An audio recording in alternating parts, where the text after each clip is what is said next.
Hello, everybody. Russell Hill.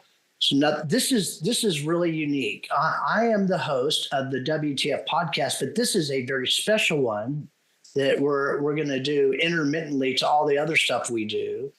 And this is called Then and Now. And I'm joined today by...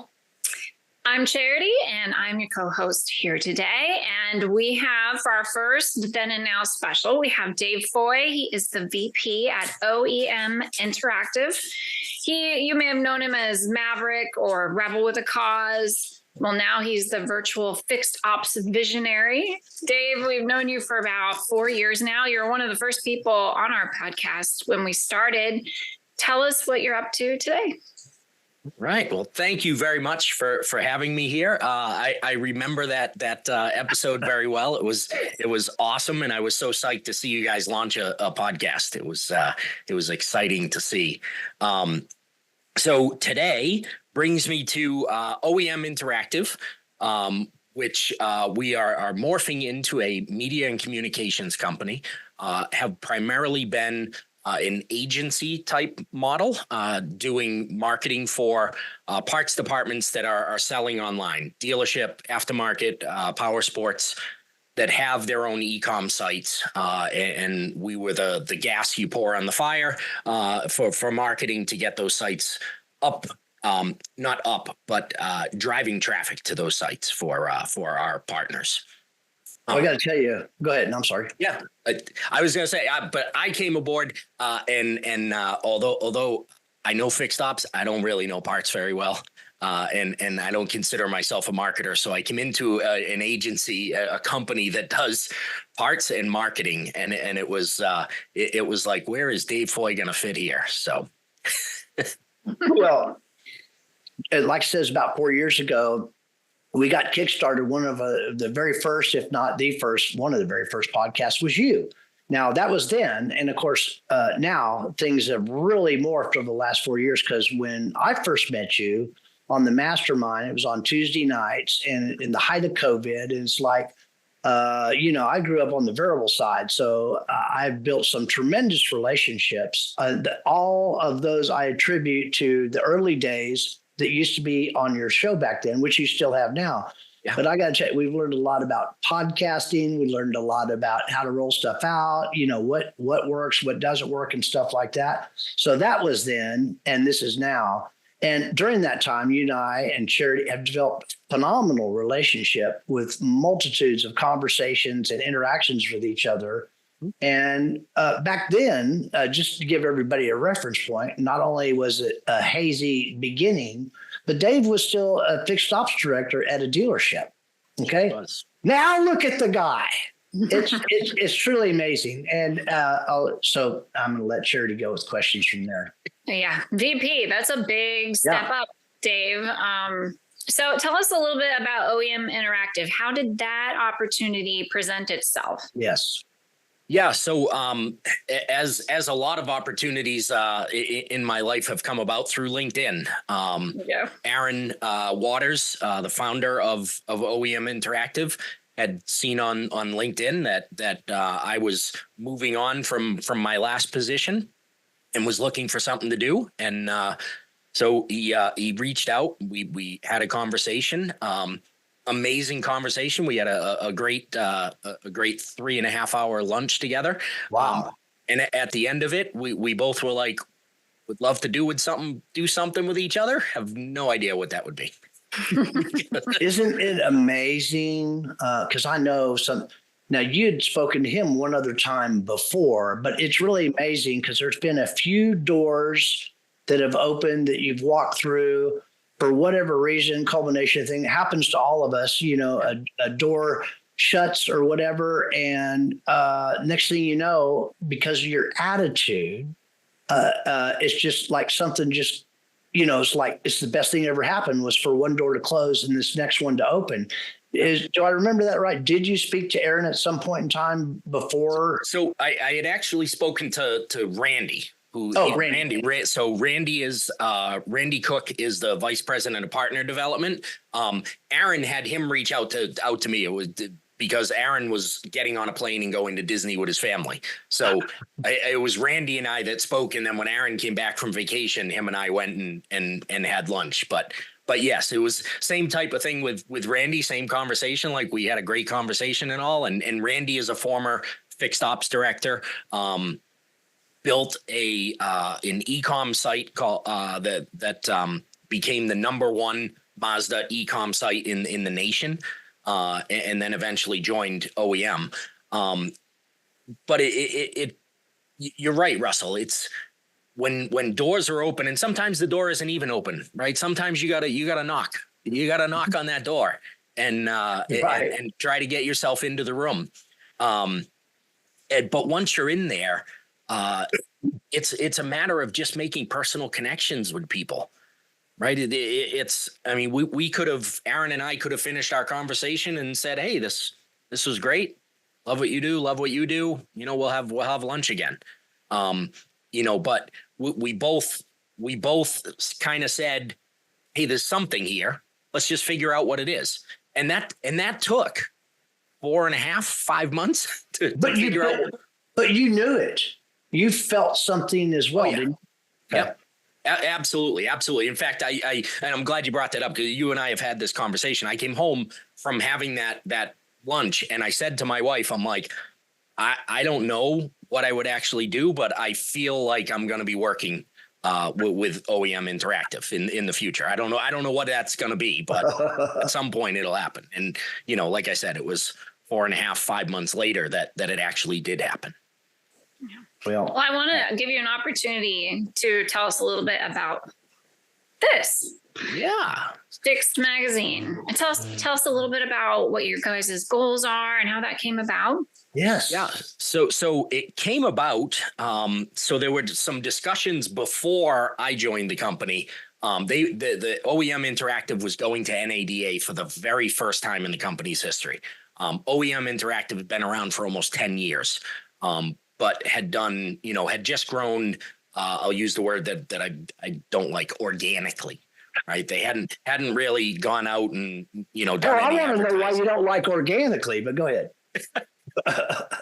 That's a story for another time. All right. I don't mind the word itself. I don't like the way it's used oftentimes. Well, people talk about organic shapes. What's an organic shape? It's a shape. Anyways, take us down a rabbit hole that leads to nothing important for anybody watching. So they had started to talk about what they were going to hand out at NADA. And Aaron didn't want to hand out the typical stuff that people hand out.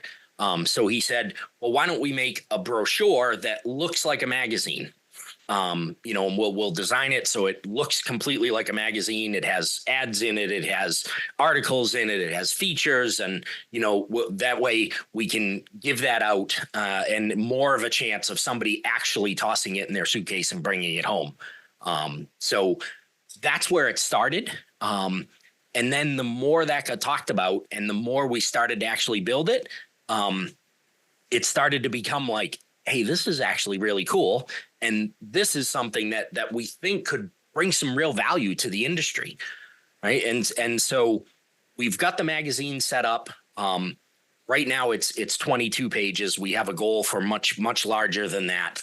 And we are going to maintain a ratio that keeps the content as the focus in the magazine. And it's not about the advertisers and sponsors that are in there. We want them to get all the credit that they deserve. Sure. But you don't pick up Sports Illustrated to read about Gatorade, right? You pick up Sports Illustrated to read about sports figures. That's right. So if you pick up Fixed, you should want to read something about FixedOPS or customer service or IT security or something. And within that, you'll see sponsors and advertisers who you may want to check out also. Right. But we've got some fun stuff inside the magazine. We have, for those old enough to remember Dear Abby, we have a Dear Dave section. With some fun things in there. We've got a crossword puzzle. working on a word search puzzle. So, some things to have some fun too, not just learn, right? You can go in and actually enjoy yourself.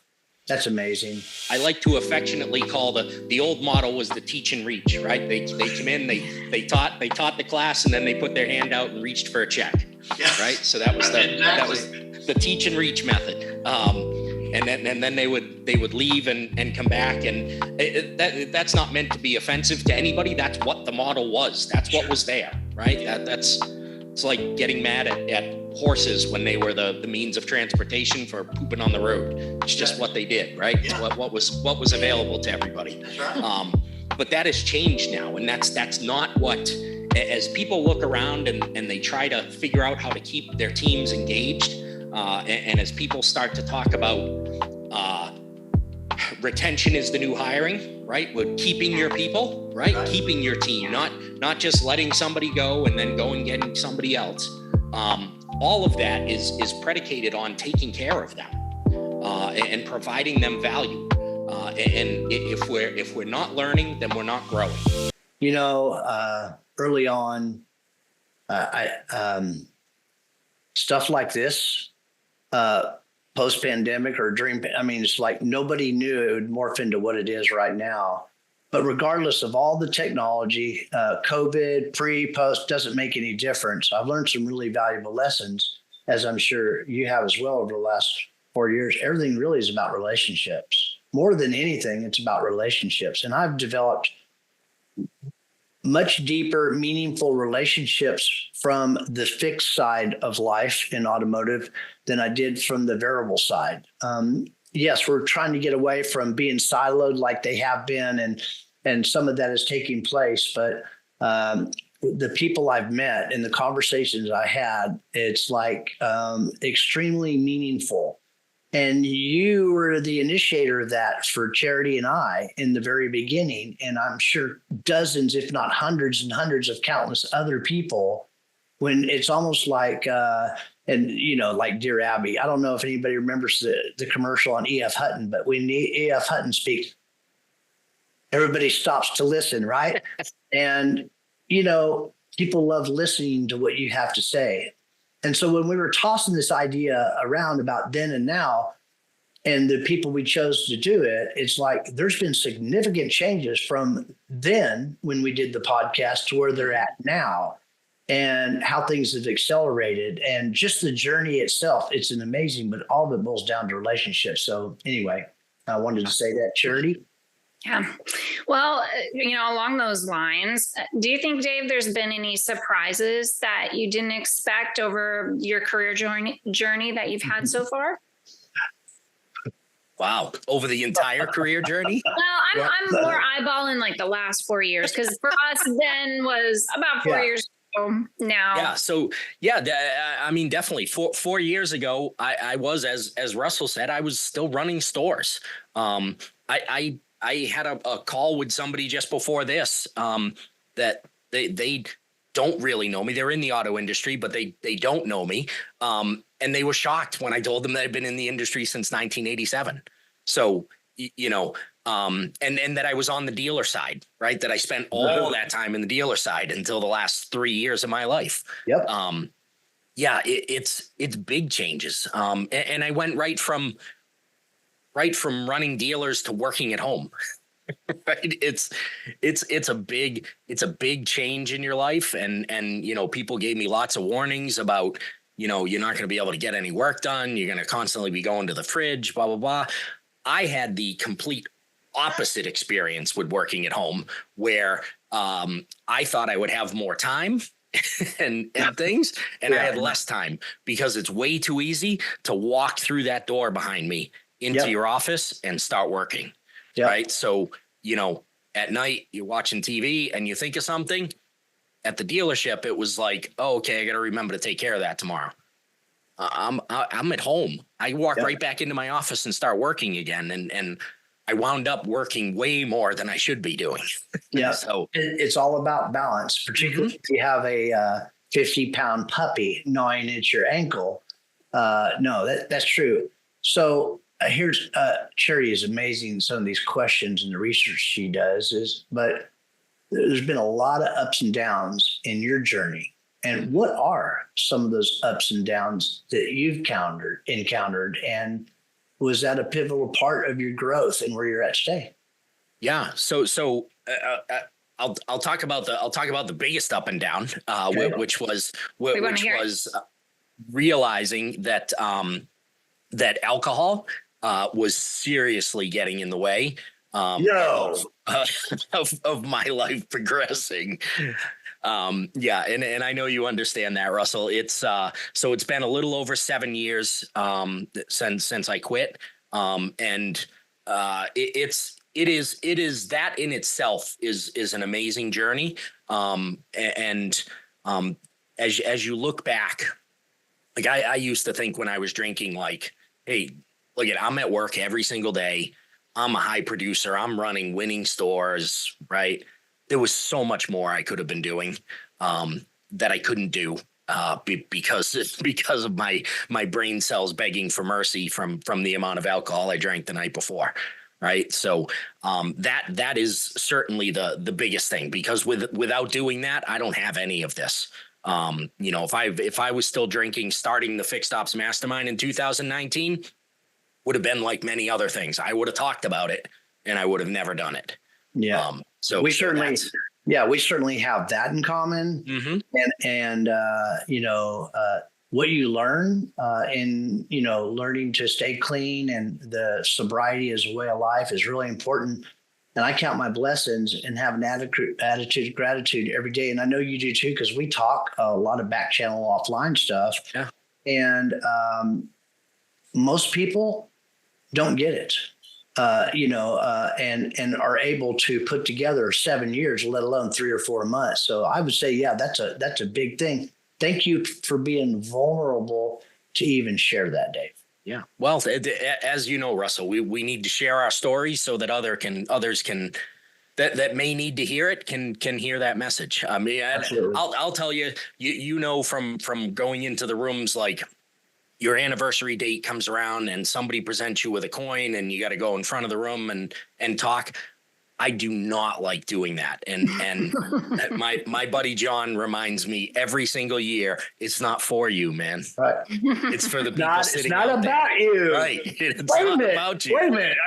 Are you sure? Yeah, I do have to remind him often it is about me. I mean, that's why I share a lot of things. That's why I started on LinkedIn, was just to share some thoughts that I had. And that was before I quit drinking, but I just wanted to share some thoughts and see what other people had to say about it. And I was lucky enough that some things that I said resonated with people. Just like you, these podcasts and shows that we do give us a larger reach to be able to get out there and give some information that can help some people, whether that's about drinking, or some other addiction, or about something in FixedOPS, and about something in marketing, or about something on the sales side, whatever it is. That's what it's all about. Is for me, it's about just putting stuff out there in the hopes that somebody, I don't want to use the cliche of if it helps just one person, because I don't like that cliche, because it's true. It is true. If it helps one person, terrific. Right. That's awesome. Right. As far as like the addiction stuff goes, if it helps one person, that's awesome. The rest of it, if I'm putting all this content out there for FixedOPS for one person to do something, that's a whole lot of effort for one person to do a multi-point inspection differently. Yeah, that's not the goal. I remember the early days. Charity has helped me over the years to be more vocal, and I'm that way anyway. I'm kind of a transparent, gullible, naive, even still to this day. But I suffered from that, as well as terminal uniqueness, where nobody really needs to know. But you know what? I used to think that. Hey, it's my problem. It's not affected anybody else. It affects everybody else. And as a matter of fact, everybody, and I know you shared some stuff with me, some of those things that you put out there and you wrote about, you heard from people, or you had an impact or something that was really pivoting for them, because it does affect so many people. And if they say, look at his success, and if he was that way, and if he can do it, then I can do it too. Mm-hmm. Yeah. Absolutely. And that's what it's all about. And the messages that you get after shows like this come out are what make all that worth it. Right. To have that conversation with somebody who realizes that maybe they are in a more difficult spot than they thought they were. You see, that was a then, and this is a now. I love it. Charity? Well, what do you think, Dave? If you could go back, 4 years ago and give yourself some advice, what kind of advice would you give yourself? Wow. So I actually moved out of the dealership a little more than 3 years ago. So 4 years ago, I would have given myself the advice to don't be afraid to get outside the dealership, because I really had that thought process of like 1987 is a long time ago. Right. And this is what I know. I've done a couple of things outside the dealership that if you added them all up, probably total 2 years of my life from 1987. Everything else that I did is inside the dealership. And I really felt like I had myself in a box. Like, this is what I know. I know how to run fixed ops departments. I would tell myself back then to have more faith in the fact that your knowledge is transferable to more than just running a dealership. Wow. Listen, there's a real valuable lesson there. And I would say, because just what you've shared and the people that have seen you from then till now, that your life has been transformed. The car business itself is such an incredible business that you build these friendships and bonds with people throughout, especially since we've got the internet and Zoom and things throughout the country. But before Zoom, right, you had people within, I'm in New England, I had people from all over New England from going to training classes that you made connections with. You got their phone number and you started talking to them, a couple of times a week or a couple of times a month rather. And they became your friends just from the camaraderie of the automotive business. And that's what keeps drawing me back into automotive. It's the people. Let me guess. At this very moment, another vendor is walking up to your lot with something shiny to sell. Before you head back and hide in your office, let me take a minute to tell you about my friend Dawn Pelham and my friends over at Global Dealer Solutions. They exist to help you find solutions to problems, some of which you might not even know you have. Best of all, they can manage as many products and services as needed for you, helping cut down on multiple vendor visits and distractions. And if you need anything, you have one number to call or text for the response all dealers like to hear. On it, GDS understands that successful dealerships require more than a set it and forget it mentality. And they'll be with you every step of the way, from setup, implementation, training, and support. And if necessary, they'll even cancel non-performing products for you. No pushback, no arguments, just a solutioneer executing course corrections as needed. Check out gdsdealers.com to learn the difference and set up a time to meet. Let's see if they're a good fit for you. But the biggest thing is that you got outside of your comfort zone. You stepped out into the unknown, and look where you're at now. Yeah. Versus where you were at then. Now, I can only imagine 2 years from now what that might look like, but it sounds like you're on an amazing journey and that you've learned. It's important. It's uncomfortable. It can get a little scary, but you know what? When you walk through that door into uncharted areas, Dave will attest to this. There's people that you meet that love you and want the best for you and introduce you to this person or that person. Has it been similar for you as well, Dave? Yeah, absolutely it is. And so on the comfort zone issue, even joining OEM Interactive. So we talked about how I arrived at OEM Interactive, right? And we talked about the fact that we said we wanted to do something. What Aaron and I decided would be a great thing for us to do would be to build FixedOPSjobs.com. a job site for FixedOPS people in the Are dealership. you supposed to say that on camera? Yeah. I'm just kidding. Go ahead. It's in the world, man. It is out there. And I know there's Indeed, there's other job boards that are out there. There's even some automotive focused job boards. A lot of those have fixed, variable, and the partner side of the business that are all in there, right? There's a lot of stuff.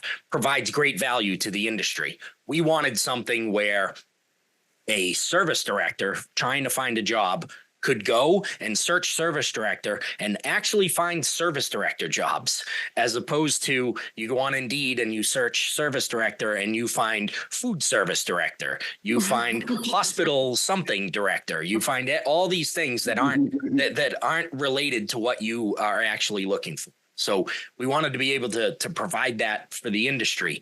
As I came into OEM, and this is where the comfort zone comes in, like that was fine. I didn't. Aaron knows how to build websites. I don't, but we knew what we could do. When I came in, that's when we started talking more about Fixed Magazine.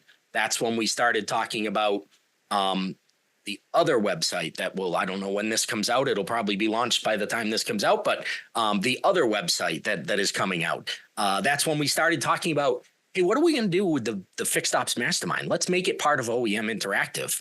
Let's take and how about we make it a live show and switch the days? Let me tell you about uncomfortable. And Russ, you've been sitting there on Tuesday nights with me for a lot of years. Yes. Right? I'm perfectly comfortable in that. Yes, you are. Perfectly fine. Matter of fact, you just announced it, and that's pretty much it. Everybody else just kind of Here we go. Let's have a chat. Yeah. So, but that was one of the things that got me. And I said that to the team. I was like, look, I need you guys to help me, because my mind is on, well, this is what the mastermind is. We get together Tuesday nights. There's, a bunch of people, and sometimes we have no topic. Sometimes we have a guest. Sometimes we have a loose topic, and everybody talks, everybody contributes. Like, we're talking about doing a live show on LinkedIn. It doesn't lend itself to that same dynamic. And so I had to get uncomfortable in trying to figure out, how is that going to look? How is that going to work?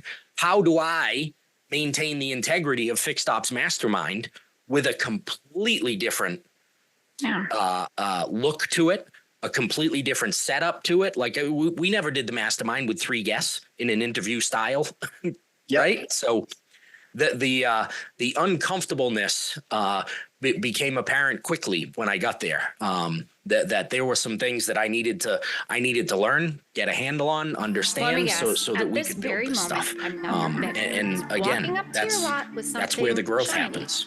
No, I agree. Matter of fact, before you head back into this is your office, let me take a minute I got to to tell you edify and about lift up my Charity friend for a Dawn moment, as Pelham I like to and my do. friends But over at Global what Dealer she has Solutions. done single-handedly, They exist to particularly in help you the find first couple of few solutions to years, with some of having which you literally might not no even money, know no how. budget Best of all, whatsoever. you can manage as many products And and to services stick as with it, needed now for we're Help them cut down on by all multiple rights a vendor medium-sized visits and company, but distractions. plus And the if you need anything, backstory. you have She one finds number out to stuff call to or ask certain text for questions, the response and all parlaying dealers like along to with hear. what you just shared. Here's On one it, of them. GDS What are some things you learned understands about that running a successful podcast and dealerships require interviewing, more than a etc.? set it and forget it mentality. You've learned a lot And they'll be with recently, you because every this will step be of your the way, third from setup, today implementation, live stream. training and The live support stream? if No, necessary. this They'll even fourth. cancel This non-performing is products for you. 1, 2, No 3, pushback, no 4, 5. arguments, This is the just a 6th solution live you're stream. executing course Today? corrections as Today's needed. is the 6th Check out since we GDSdealers.com changed the to format. learn the difference. Okay. And set up a Um, time to meet.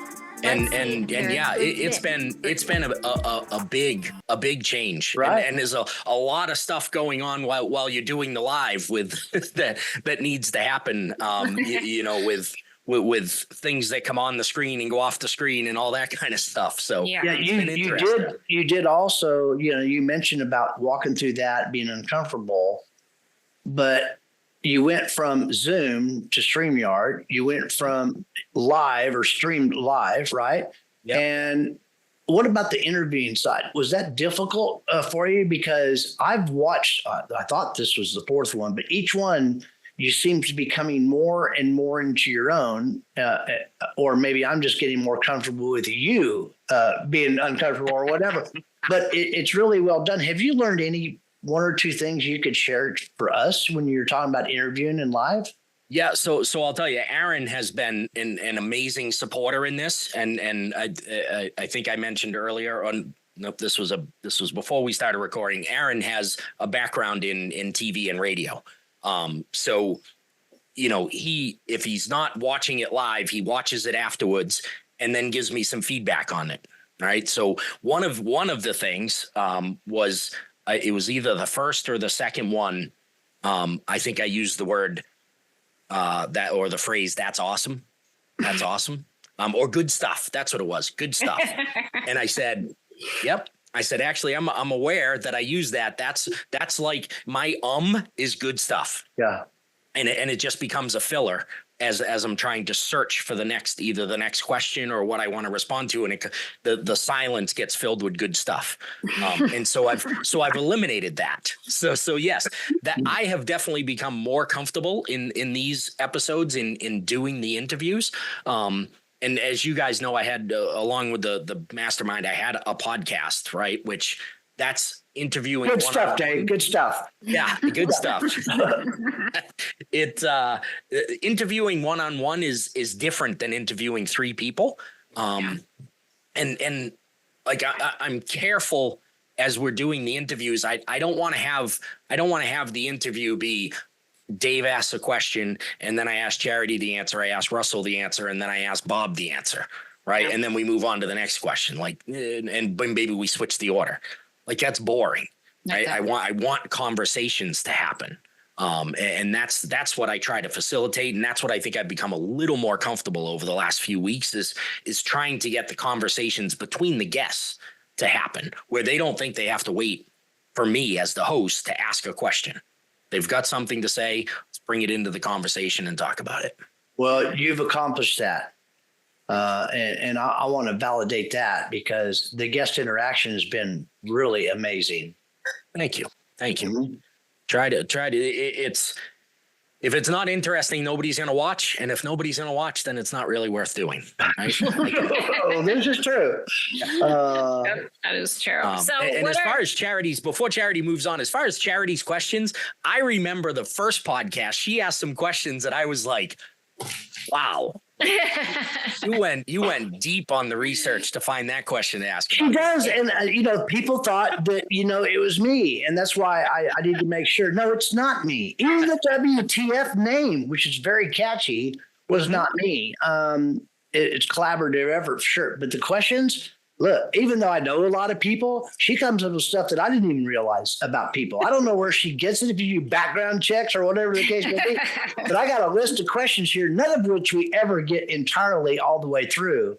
But that's because she's an amazing talent. So all of you out there, she's not available for hire, but you do know that she is an awesome talent. Yeah, Charity, private investigator, Charity. Private investigator. Well, it's kind of scary how much you can find out about someone online. Yes, it is. It's not like I'm making any phone calls. Just look around online.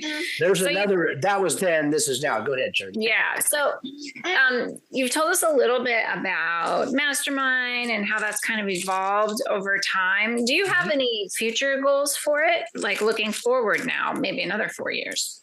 So I definitely tend to think probably way larger than what is possible. But what I would love to see, number one, and this is not something that's larger than possible, the We Are the Women Educating in Automotive Retention and Excellence series that we do every third week. Mm-hmm. I would love to see that break out on its own. And maybe that becomes a weekly show. That's not, as Brene Brown would say, daring greatly, right? That's something that can happen. But as far as the mastermind, and the show, I would love to see, it become bigger than it is rather than a weekly show. Maybe it becomes a daily show. Maybe it can turn into something that, can be multiple times a day. Like a radio station type of thing for those that remember radio, like a Spotify station for you young kids. I see this as being when I started the mastermind back in 19, I had a massive vision of what it was going to turn into. Although it's different than what the vision of it was then, I see this in 5 years being a much larger thing than just a weekly show. Mm-hmm. Why don't you tell us, since we talked a little bit about it before we started, but the people listening don't know what the We Are series is. Yeah, so we are is women educating in women educating in automotive retention and excellence. And it is a series to focus just on the women in this industry. The show that is going to get aired, going to be live next week, which probably already happened before this comes out, is the first of the We Are series that is going to be 100% women. So the great Kaylee Filio and Katie Maris will be the co-hosts on it. And then we have 3 great women that are the guests on there. So Dave Foy will be behind the scenes, but he will not be part of that show. And so it will truly be a We Are edition.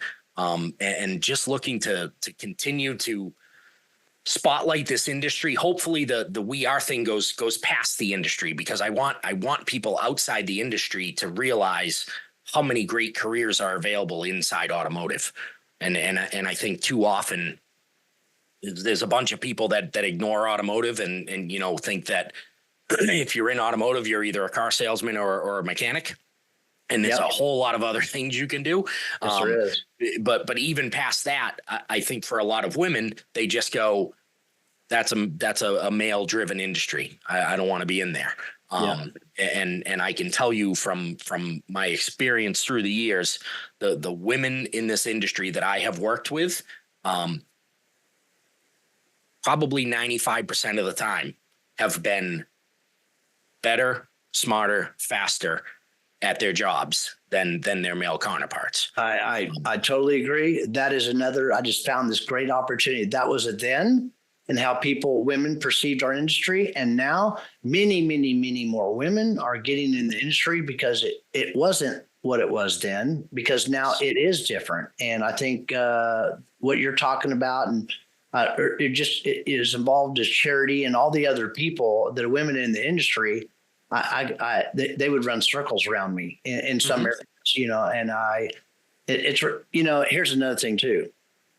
Then when I met you, you were in a dealership, and now I think it's important to say things out loud, or the law of attraction, or to think you can, and that you're worthy, everybody out there, because some of the obstacles that we've all overcome, you have to think that you can, first of all, and you can internalize it and say it all to yourself that you want to, but you have to say it out loud so other people can hear it too, because then you meet people like that, right? Yeah. It's amazing. Look how far you come. I think it could be that big. It could be daily. And then you would have heard it now from then. Yeah. Right. Yeah. We'll be back then. Yes, we will. Well, we're getting close here, I guess. We're getting close. We'll do a couple more. Dave, we would consider you a very successful guy in the automotive world. And so I wanted to ask you, what do you attribute your success to? Do you think it's hard work? Do you think it's luck? Do you think it's a mix? Yeah, that's a great question. And in a way, I was kind of pondering this morning, because I listened to somebody and they were talking about talent being overrated, and that talent is only going to get you so far. And I certainly was not a talent when I came into this industry. There's a reason I'm not a technician anymore, and it wasn't because I was a great talent for fixing cars.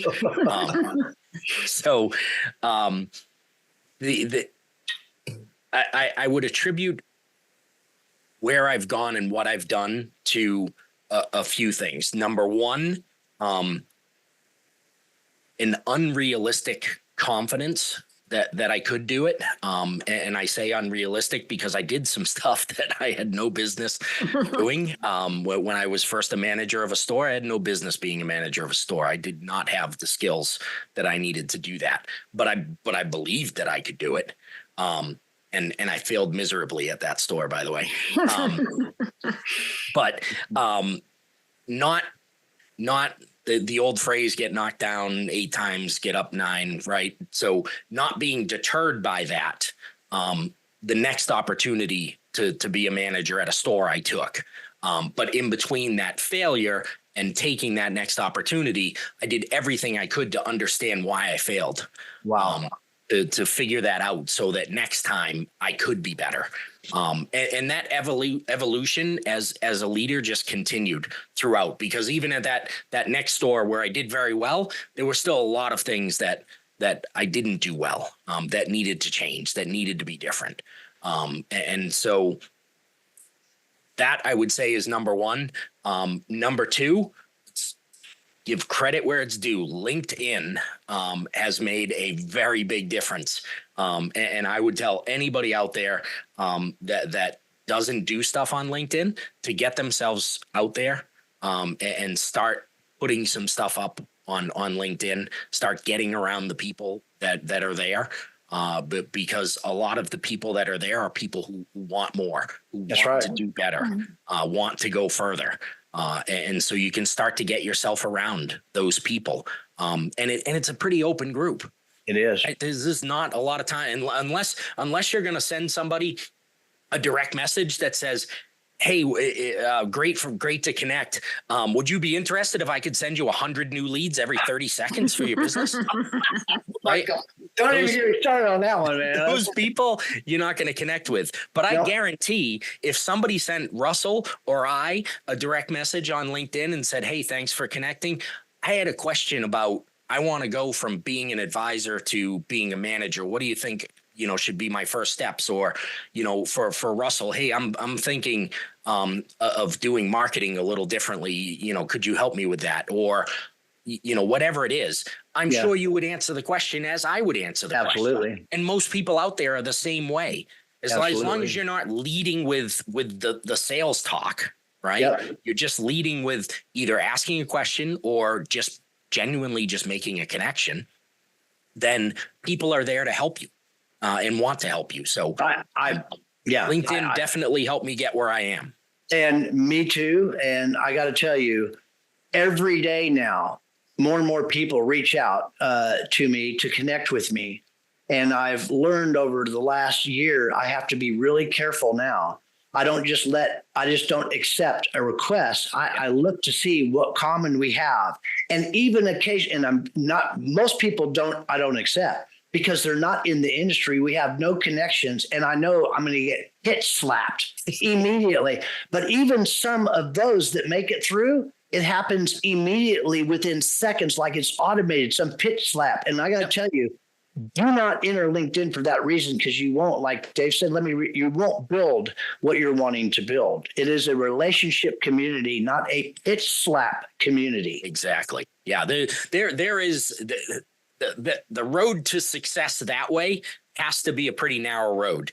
I don't know how many people are getting those and going, oh my God, I could use 100 leads every 30 seconds. I'm going to talk to this dude about this. Something's wrong. Somebody believes that, first of all. Listen, as my dad used to tell me, if it sounds too good to be true, it probably is. Probably is. That held then and it holds now. And now. Wow. Dave, you're a magician. Well, I know you're probably thinking, okay, I'm going to have to. We have another. I'm sure we have more. Charity, any others? We should probably let him go now. Okay. Well, hold on then. Yeah. It's 1:44. I can. You can, if you want to ask another question. Okay, go ahead. Okay. All right. One more. What career advice would you offer to anyone looking around in automotive, maybe uncertain out there? Wow. That's a good question. So my career advice would be to, I'll take this from the standpoint of you're not in automotive. Just get in there. Take a job in a dealership and realize how many paths to the top there are. There's a lot of opportunities in a dealership. There's a lot of different positions in a dealership. If you're somebody who's already in the dealership and you're looking to go somewhere else, understand what the position is that you want to move to and start to get yourself around people that are in that position and start to learn from them. What do they do? What are the things that they do well? What are the things they don't do well?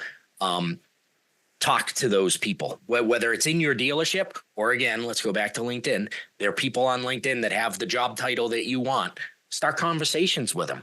You know, how did you get there? What do you think I could do to get to that position? What's the first thing I should do to get to that position?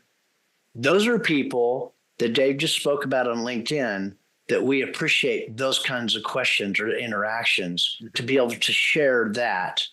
It is really important who you associate with and where you get your information, for sure. And it is a really small industry.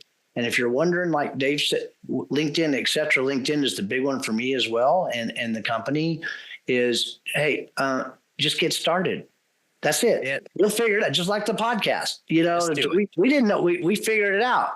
Yeah. Now we know. Now, yeah. So it's like, this is why we wanted to do this. Dave Foy, thank you for the reflection on then to now on a hugely successful first ever of a limited run of then and now on the WTF. And that is what the FixedOPS podcast. Thank you for being our very special guest today. And thank you, Charity and Patrick, for all you do to make this happen. Well, thank you very much for having me. I appreciated it then, and I certainly appreciate it now.